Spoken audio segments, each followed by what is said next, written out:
Selectrideorrace. We're here. We're jumping on the KLR 650 ABS model. These Kawasaki add-ons here. We are back at Mosites Motorsports as usual. You know where I'm at. I added on bags. We're gonna check out this dash here. Not very much to show. 138 miles on this machine. Pretty basic setup. No questions. You guys get popped up, get fired up. Otherwise, guys, this is going to be the first ride on the KLR 650 with Selectrideorrace. It's already in neutral. This thing's got a clock on it, a nice gas gauge. We got these hand grip covers there. Got a USB port up here, it looks like. An outlet adapter. A second outlet adapter up here. We got some nice fat bags on the back here with locks on them.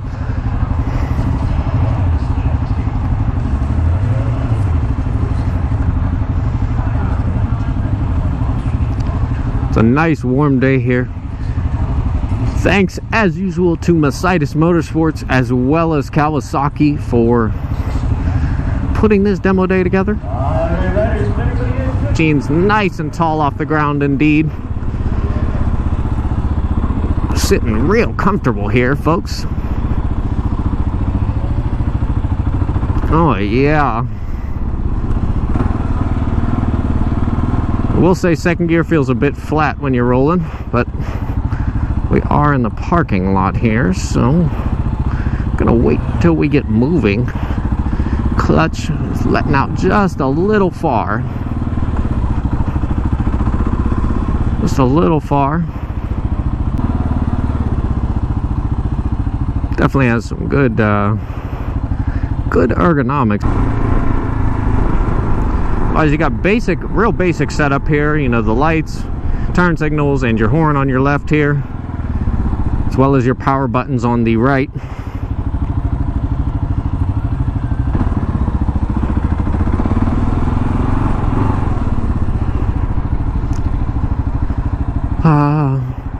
Got a high beams for the extra lights up here on the dash, which I'll probably turn them on here when we get back to the dealership so you can see how they perform. Super smooth. Like I said, I'm loving the ergos of this bike. The equipment that's there seems to all be perfectly fitted on this machine. I think we're in third gear. Nice transmission on this KLR 650. This is a 2022 model. We got these add-on fog lights here. Let's see if we can bump neutral. Nope. A little tall off the ground. A little tall indeed. Saying those lights are on. We'll check them out when we get back. I guess we'll leave them off for now because there really isn't any sense in using them. Would be pretty nice to be able to charge things on the go, and from a factory standpoint, not from an add-on standpoint. We got a false neutral there.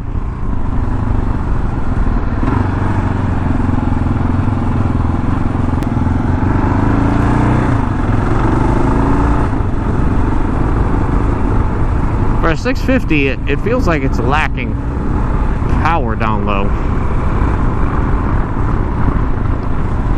Hoping all the power would be more down center. We're low in the RPM range, but it's not seeming like that. Seems like we're getting the power more mid RPM range. No tachometer on this, so you just have your miles per hour. Getting a ton of wind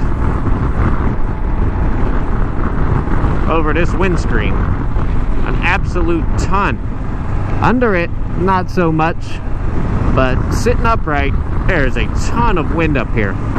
Try and get a little speed hit here. Yeah, this thing's Not very much power once you get over about 60. Probably gonna be just cruising along. The wind is going right dead smack in the middle of my face. The cruise is nice, but this windscreen needs some adjusting. And I don't believe there is any way to adjust it. Going to have to figure that out because I'm extremely curious why this windscreen would be set up like this. I mean, I'm taking a massive wind, a mass of it. It's probably going to ruin my video. So on this 2022 KLR 650, love the ergos. The motor does not seem very potent. I like to have a good time, and it doesn't have to be at a high speed, so I can appreciate some down low power. Feels good. First gear seems like would be great for some off-road fun. This windscreen needs adjusted for sure. It's a very dull ride until you get up in the RPMs. I was expecting it to be more enjoyable in the low RPMs.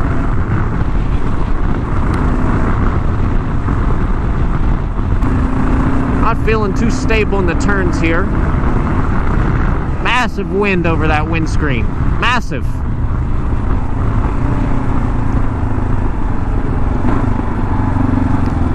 Otherwise, for a stock bike, it certainly sounds decent. Tires feel a bit wonky.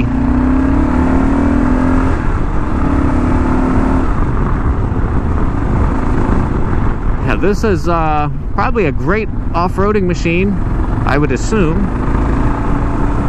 It is 12:39 and we are on this beautiful Kawasaki demo day. No complaints about the equipment. I can feel the extra weight from the saddlebags, hard saddlebags on the back of this machine. The mirrors operate well. No issues with their placement or even the way they sit. The suspension does a great job of taking on bumps right on the middle of the road here, and just I'm trying to hit these bumps here and it's soaking them up very well.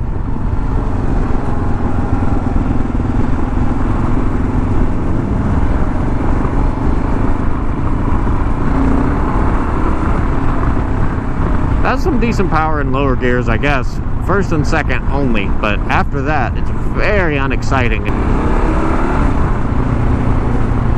Not going to be your cornering machine. This isn't Canyon Carver by any means, but definitely probably serves its purpose very well. This is an ABS model, and I believe some of this stuff should probably be an add-on. Lights most certainly are not factory. Some traffic. What is that? White Oak police there. I'm driving through, monitoring the area. Equipment works. But check out these big lights, man. My biggest complaint is that windscreen. Doesn't seem like you can move it.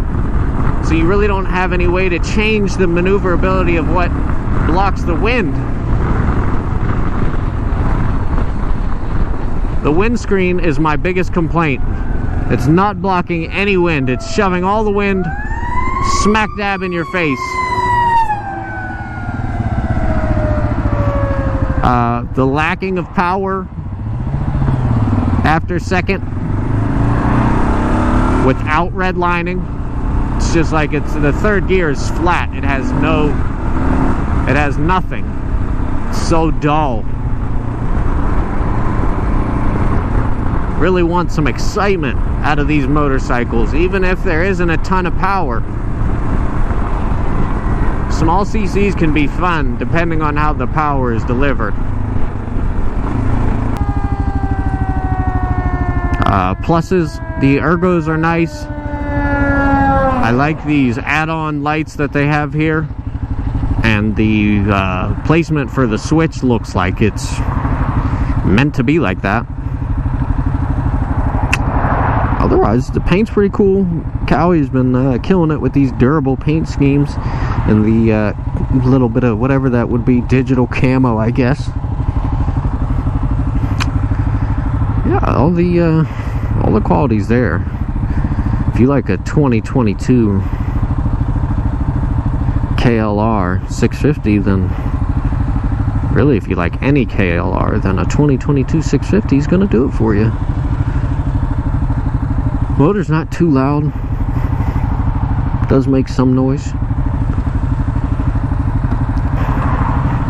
Otherwise, all the functions on this bike work exceptionally well. Okay, I see. We do got some roll in us in second. It just doesn't feel like that all the time. It feels like it wants to die out.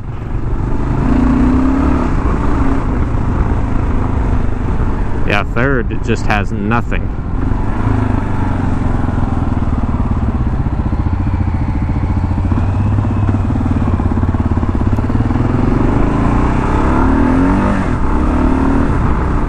Yeah, the power is interesting, to say the least, for a 650. I wish third gear was not so stale. Even second is pretty stale. I mean, just getting to 60 is rough. It's like, even if this is an off-roading machine, I still want to be able to get up to at least highway speed, 80 miles an hour. If you can hear the difference, I'm almost positive you should be able to.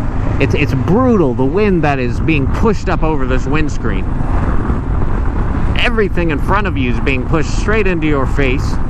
So the windscreen would have to be the first modification I would do on this particular machine. Buying a windscreen immediately, because there's no way I would enjoy riding around, vlogging or not, with this much wind in my face. Transmission is nice. Like I said, the motor, it's a good motor. It's just, KLRs have been known for having good motors. It's just no power. None. I mean, the power is lacking. At least the way it's delivered, anyway. Yep. If you're comfortable being hunched over like this all the time, then this windscreen will work for you. But if you're not, then this is going to have to go or be adjusted.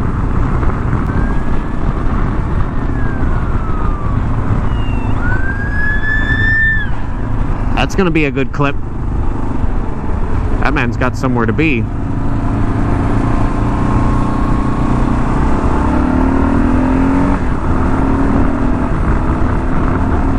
Man, power is tough. We're down bad on power on this machine, folks.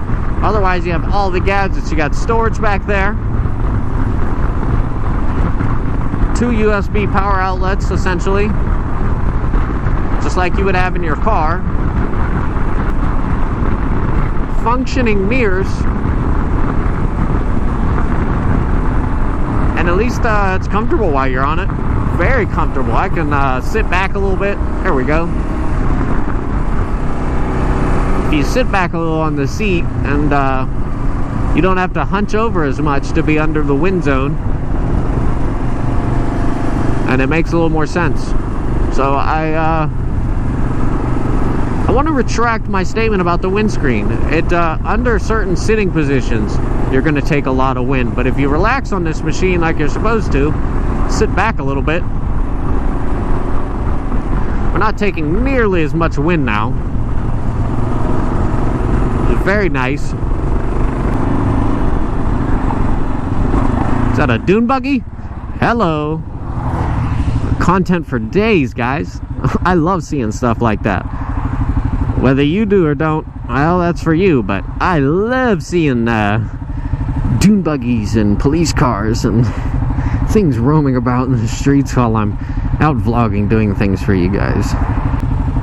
once again, thank Mosites Motorsports and Kawasaki for sending these machines out. Old man on his gold wang and a trike with chrome wheels all the way around, and like custom airbrush on the fenders back there. And I hope you guys enjoy the reviews that come from dealing with Mosites Motorsports and me buying my machines there. Something to review, I guess. I've bought 4 or 5 motorcycles from Mosites Motorsports. I pre-ordered my 2019 Kawasaki Ninja H2 through Mosites Motorsports, and generally Mosites Motorsports does all of my service. So go check out their website and you might find a machine that you're interested in, whether it be a Kawasaki, a Ducati, Triumph, BMW recently, whatever it may be that you're looking for, Mosites Motorsports can hook you up. So until next time, guys, we're going to take these machines in and we're going to wrap the day up and get some more reviews for you guys. And until next time, select ride or race.